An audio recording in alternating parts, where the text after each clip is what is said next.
Hi guys, Rachele here with Amethyst Ascension, and today is day 19 of the 78 Days of Tarot, and we are going to be discussing the moon card. There we go. So I'm going to turn this around so that you can have the focus more on the cards versus me. So see you in a minute. Okay, so as I said, today is day 19 of the 78 Days of Tarot, and we are discussing the 18th card in the Major Arcana, which is the Moon card. Now, when you break that down in numerology, it comes back down to number 9. So we're going to talk a little bit about the number 9 in numerology. The number 9 possesses, let me get my glasses on, sorry about that. The number 9 possesses the most enlightened, energetic vibration of extreme humanitarianism of all of the single-digit cardinal numbers. It represents our sole purpose and mission of service to others and spreading love and light to make this world a better place than we found it. Let me change this light a little bit. Not sure if that's a little bit better. Let me put that more in the center. Maybe get it closer. Oh, there we go. How about that? All right. Excuse me. It also represents spiritual awakening, universal laws, soul enlightenment, self-sacrifice, dharma, and light working. 9 is the last single-digit cardinal number, symbolic of achievement and eventually completion. Completion means building a foundation of which seeds have been planted for the following growth cycle, whether it is within ourselves or within humanity as a whole. Number 9 emanates an energy of craving universal wisdom, spiritual knowledge, and the liberation of transcending material needs in this physical realm on earth. Our inspirations and dreams are important, and we must follow them with love-based actions to assist others, without needing more conscious effort. If we live a life based on unconditional love, we will positively influence others, possibly without even noticing. The most fascinating truth about the number 9 is the unique mathematical traits it possesses. There is no number that holds the energetic vibration to remain as constant as number 9 does.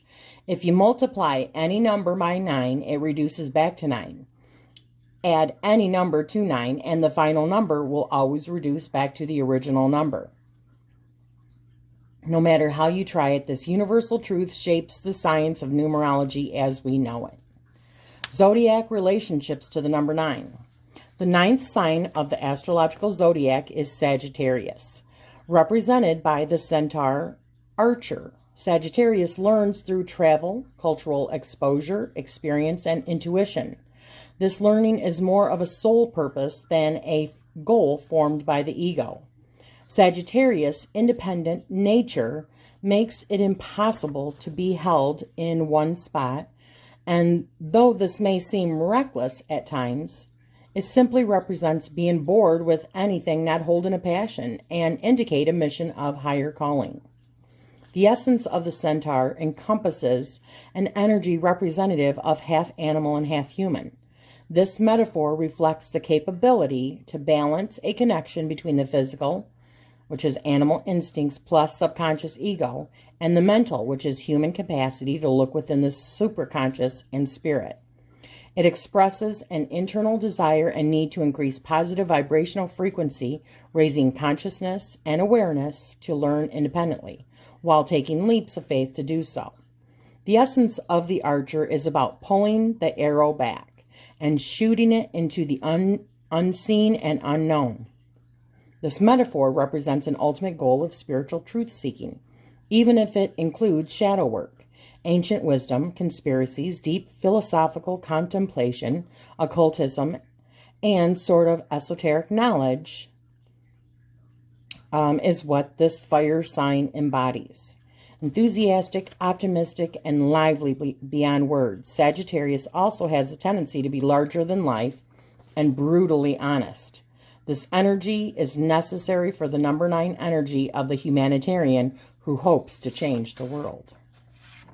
Okay, that was the information I got there was from wemystic.com. So, and the card you're looking at right now is the Universal Rider-Waite Moon card. Okay, so now I am going to read out of Tarot and Astrology, because the astrology that I just read was actually associated with the number 9, which is the vibration of the numerology of the moon. However, there is a different astrology that is associated with the moon itself. So, that would be, oh, and I'm reading this out of Tarot and Astrology by Corinne Kenner. Pisces is often said to be the most mystical, and it's Pisces that is associated with it, if you hadn't figured that out, the most mystical sign of the zodiac. While most people live entirely on the dry land of observable reality, the Pisces fish are equally comfortable swimming through the deep waters of intuition and spiritual transformation. On land, Pisces can be reckless, changeable, and self-destructive. In water, its energy flows in more appropriate channels. It becomes adventurous, imaginative, creative, and artistic. Those otherworldly qualities are reflected in the Pisces card, the moon, and they are fully expressed in the goddess on the card. Like the moon, Pisces is changeable. It is sensitive, compassionate, selfless, and intuitive. It can also be reckless, self-destructive, self-pitying, and secretive. Throughout myth and history, the moon has usually been a feminine symbol.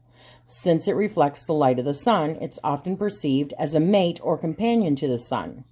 The moon is also the Earth's companion, a partner in time and space. She reveals herself in bits and pieces, and she hides the dark side of her nature.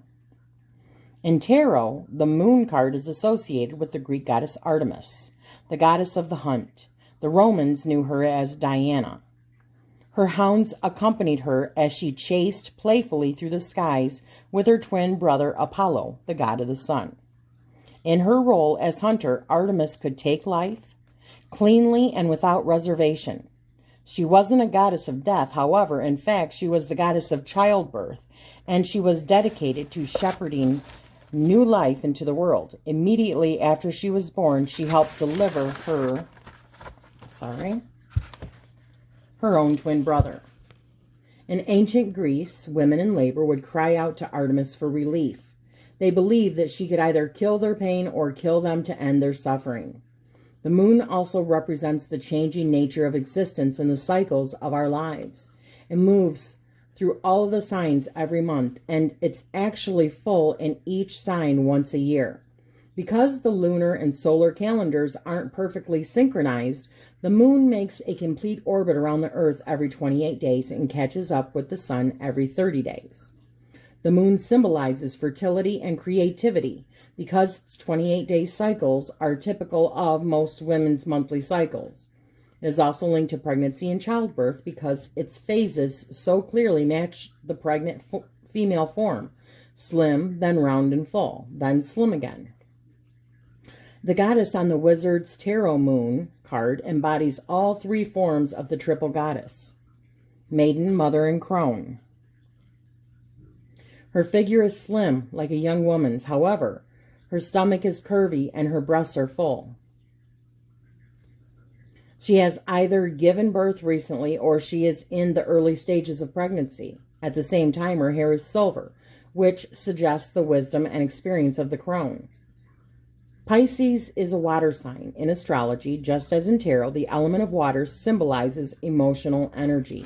The moon moves through those waters as it rules the ebb and flow of the tides. Pisces is the 12th sign.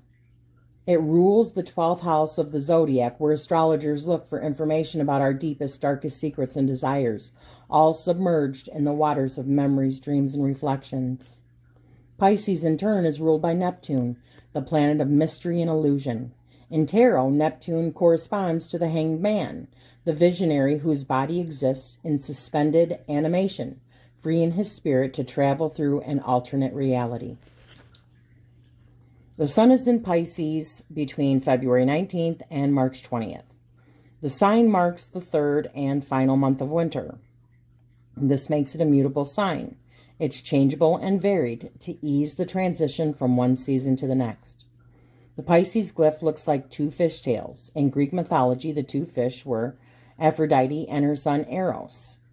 They turned into fish to escape the monster Typhon, and they tied their tails together to make sure they didn't lose each other. Pisces rules the feet, the one part of the human form that's most in contact with the grounding qualities of the earth, but always ready to wade into the watery realms of emotion. That is pretty cool. And this also has in the book, Astrology in Action, the Phases of the Moon Spread. And they have a moon spread in here, which is really cool. I'll have to touch back on that. So the next book I'm going to read out of is Kitchen Table Tarot by Melissa Sonova. You know, you think that I'd be the fan of this card. It's about intuition, and who doesn't love the moon? That's why doing your homework in tarot was important. This card is about intuition, but not the fun kind. It's about the feeling that you get before you get in an accident, before natural disasters. Animals oftentimes behave erratically. That's this card. It's the same primal thing that we share with the dog and the wolf. Something is coming, and it isn't good. The way that the path seems illuminated is creepy. You can't see where it's going, and you can't see well enough to make your own path. You have to trust someone else to make decisions for you. Anxiety, nervousness, looming towers, rough waters, and a freaky lobster rising from the depths. There is a lot of power present, but it's the kind that you can't control, and you're not going to like the process. When this comes up in a reading, one of the things that I talk about is that sometimes we're scared for a reason. Sometimes there is someone down that dark road with bad intentions. Sometimes you don't just have a cold, it's worse. Sometimes that guy who gives you the creeps at the store is exactly what you think he is. We've got the amygdala and the hypothalamus hidden beneath our prefrontal cortex, telling us that something there is a freaking lion out in the tall grass. And maybe we should get the hell out of there. I think that fear, real fear, is dismissed a lot these days. You're paranoid.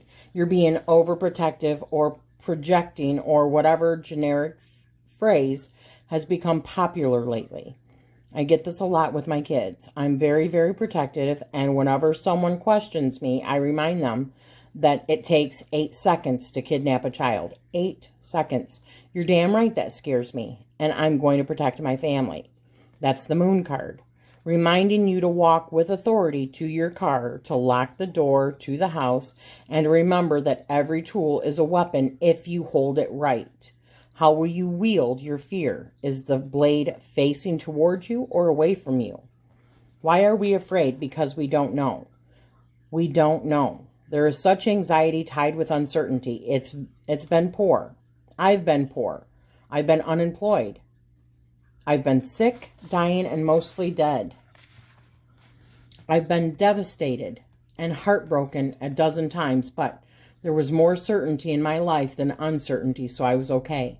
Not knowing, not being sure, not having answers, not being able to control a single damn thing. This is the moon card. This is fear. I'm not sure how I feel about that. Okay, so that was the Kitchen Table Tarot. Now we are going to read out of Holistic Tarot by Benna Bellwin. A reflection of the inner self is emerging. The moon represents the shadow of the self, the unconscious mind, repressed weaknesses. It suggests that the accumulated repressions are now causing the seeker's shadow to surface and affect the self-conscious. Facets that have been repressed or are latent in the seeker are now emerging and influencing the present consciousness. There is tension between that which has been repressed and that which is in the present consciousness, and that tension is a source of the seeker's problems. The theme of the moon is constant change, duality, and dichotomy. The tame side and the wild side are at odds. Intuition is strong. There may be secrets. Key 2, which is the High Priestess, represents personal mystery, while Key 18, the Moon, represents physical mystery. The High Priestess suggests secrets that a person is withholding. The Moon represents secrets of the natural world, the hidden condition of the seeker's situation that will reveal itself in time. The Moon represents poetry and mystery. It suggests a seeker with hidden abilities to harness both tame elements and wild elements. Key 2 suggests a mystical or metaphysical mystery, whereas Key 18, meaning the Moon, is about latent abilities. Key 2 is about disguise. Key 18 is about revelation of the inner self. The crayfish or lobster in the foreground symbolizes the seeker's emotional and intuitive state. It suggests the prevailing water energies in the seeker's life. The crayfish is also a scavenger, suggesting a subconscious inclination in the seeker to take from emotional leftovers, to scavenge in a sense. The seeker is, perhaps, unaware of his or her own scavenger inclination, since on the card the crayfish is depicted as emerging from the pool of unconscious knowledge. There is a strong theme of conservation in the card rather than exploration or expansion. There is also a sense of needing to feel protected and thus forming the tough outer shell. Simultaneously, there is a profound vulnerability that the seeker is trying to conceal from others. In the Middle Ages, the crayfish was believed to have medicinal properties and was able to ward off the plague. Note the recurring theme of the plague from Key 13, which is death. Likewise, another symbol reoccurs from Key 13, the twin pillars. In the death card, the twin pillars were in the background, and in between the pillars, a bright sunrise. Here on the moon card, the twin pillar symbolism occupies the center. Now the sun has risen fully to its peak in the sky. The sun simultaneously now depicts a waxing moon, symbolizing growth, development, and ascension. There is a direct progression from the death card to the moon. The seeker went through a transformative process, a personal metamorphosis, and now the seeker possesses the intuition and premonition needed to alter his or her own fate for the better. Also, here again, there is a symbolic reference to the sun rising from the waters. A winding path, like Key 14, which is temperance, leads from the water up through the mountain peaks to the sun. Though they are in Key 18, the moon card, it is the sun and moon and is risen rather than rising. The development may suggest that the first light of the divine, the first clarity to be offered, comes from the moon, the reflection, rather than from the sun itself. Key 14, temperance, suggests harmonious balance between the seeker's known conscious and the repressed unconscious. Key 18, the moon, however, indicates that the seeker's repressed unconscious. There is resistance in the seeker against the surfacing of unconscious thought into the conscious, due to fear or hyperactive defense mechanisms. There is conflict between the known conscious and the repressed unconscious, which is the root cause of the seeker's anxiety, depression, other mental disturbances, or sense of disquiet the seeker experiences. If the card is in the future, unforeseen perils are ahead and the seeker must use intuition to avoid them. What those perils are will be determined by the other cards in the spread. The moon card is advising the seeker to maximize use of intuition. The essence of water in the card corresponds with interpersonal relationships, so be watchful of deceptive people nearby. The seeker must go with his or her gut instinct about people. Invisible forces are present. Ocean tides are caused by the gravitational attraction of the moon. The moon's pull may not be able to defy the Earth's gravity except when it comes to water, which is the element that key 18, the moon, is governed by. A seeker with a great deal of water energy in his or her life is going to be affected by the moon. In practical application, when the moon card appears in a reading, there is an external invisible force pulling on the seeker that is causing the changing tides in his or her life. That invisible force is what the seeker must understand and work in harmony with in order for the seeker's life to feel balanced again. The sun is the signifier for society's warrior, king, and chieftain. The moon, then, would be the signifier for society's magi, priest, or shaman. The moon and the high priestess are interrelated. The high priestess bears esoteric knowledge, while the moon is the beginning manifestation into consciousness of that esoteric knowledge. The moon is the mysticism and mythos of civilization that resonates with a deeper cosmic truth. Yin energy is dominant. Key 18, the moon, could also relate to the sign Pisces, and timing-wise denotes the period between February 19th and March 20th. Tarotist Dr. James Wanless,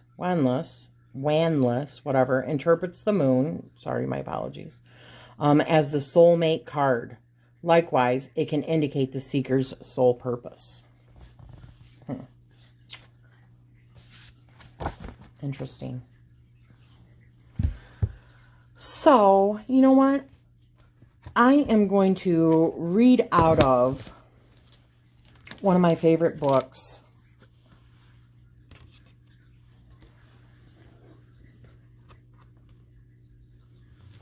And that's Journey into the Hidden Realms.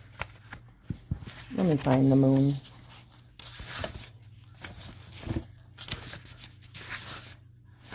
Okay.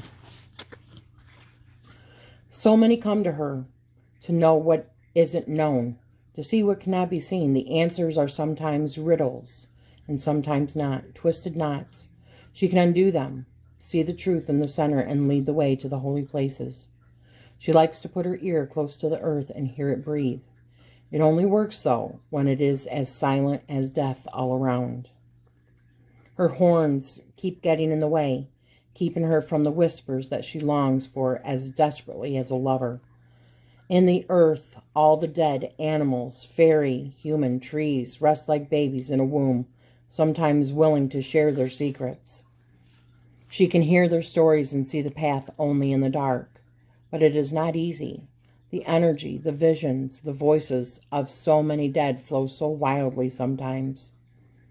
Faintness overcomes her, and she presses to the earth, yearning for stability and begging for silence. When her prayer is granted, the moon creates monsters to grab and clutch at her. But she holds back her cries and remembers who and what she is. She reads the scratched pictures. She tells the way, the straight way, so that they can find what they are looking for. Holy wisdom and unholy truths, their deepest dreams, and their most horrible fears. Without her, they'd never find their way. The divinatory meaning in this book is the moon is a complicated card and indicates that the situation that you are doing and reading about is not simple. There may not be a clear black and white answer, but only a frustrating lack of concrete facts. By the light of the moon, shades of the gray fade into each other, causing you to question what is actually there. Is it a monster or a treasure? Will you find your dearest hope or your greatest fear? When lost in the night, waiting until morning can be helpful. But until then, you're spending time with your monsters in your dreams. Both tell you something about yourself and give you answers. While the situation may be confusing to the conscious mind, you might be surprised that these encounters in the dark help you see your unconscious desires very clearly. Once you tap into that wisdom, knots become unraveled and riddles are solved. That was beautiful. So, I will see you in just a second. Okay, so I wanted to flip this over really quick, and I wanted to show you all the different cards. All right, so, as I said, this was Journey into the Hidden Realm.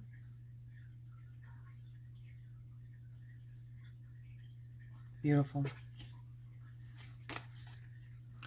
Universal Rider-Waite.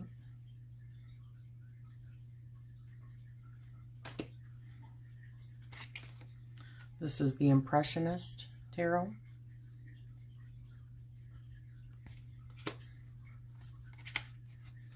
This is the Everyday Witch Tarot.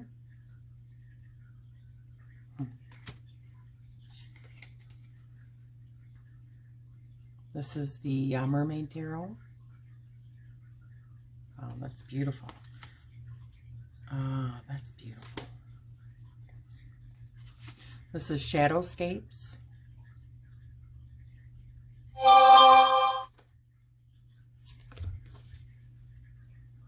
This is the Gilded Tarot. Here's the Druid Craft Tarot. Don't let him down here, baby. Don't let him down here, please. This is the, sorry about that, guys. My son just walked in. This is the Angel Tarot. This one says, Important Psychic Insights. Events behind the scenes. Release fears that hold you back. This is the Good Tarot. Oh. And this is Psychic Tarot. Okay, so briefly, I just want to touch then really on, you know, what we've gone over and what I believe, if it comes up in a reading, my perception of the Moon card is, you know, like I've said before, I feel so much clarity, actually, when the moon is out, when it's full. So maybe that's because I am in touch with my intuition and I trust my intuition and it's strong.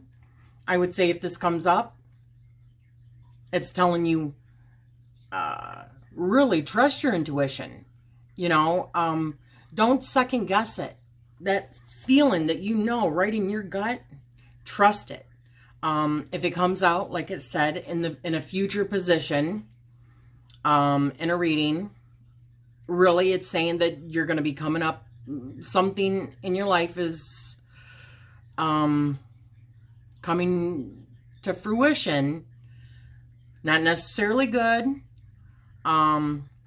Maybe a warning. It's just telling you, you know, be mindful, pay attention, make sure you lock your doors. But don't be all in fear. It's just like anything else. It's that feeling that you get when something just isn't right and you know it's not right. Trust it. Don't second guess it, like that plane if you're getting ready to get on a plane. And I'm not saying it's going to be the plane, but if you have this feeling deep in your gut that's telling you, I really don't want to get on that plane, listen to your gut. There's a reason why you have those strong feelings. And this is just pretty much, in my opinion,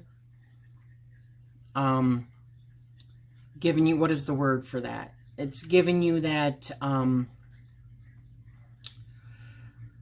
you know, like the friend that's telling you, yeah, then you should listen to your gut. It's like that, it's, the word is right on the edge of my tongue. It's, you know, like when you do a reading and someone corroborates what you're saying and says that's right. They're validating. There you go. It's validating that your intuition is right on track and to pay attention to it. Okay? So that's how I see it. And like I've said before in every other one, it really is going to depend on what your question is, obviously. It's going to depend on, it could signify a Pisces in your life too. And watch out, it could signify something in a relationship, but ultimately it's going to depend on many factors. For instance, where it falls in a spread, what the surrounding cards are, whether or not you read reverse or upright, and what your question is. So I hope you have enjoyed day 19 of the 78 Days of Tarot, talking about the moon. And if so, give me a like, hit that subscribe button if you haven't already. And don't forget about the little notification bell to be notified of future videos. And I'm wishing you always love and light. Thank you so much.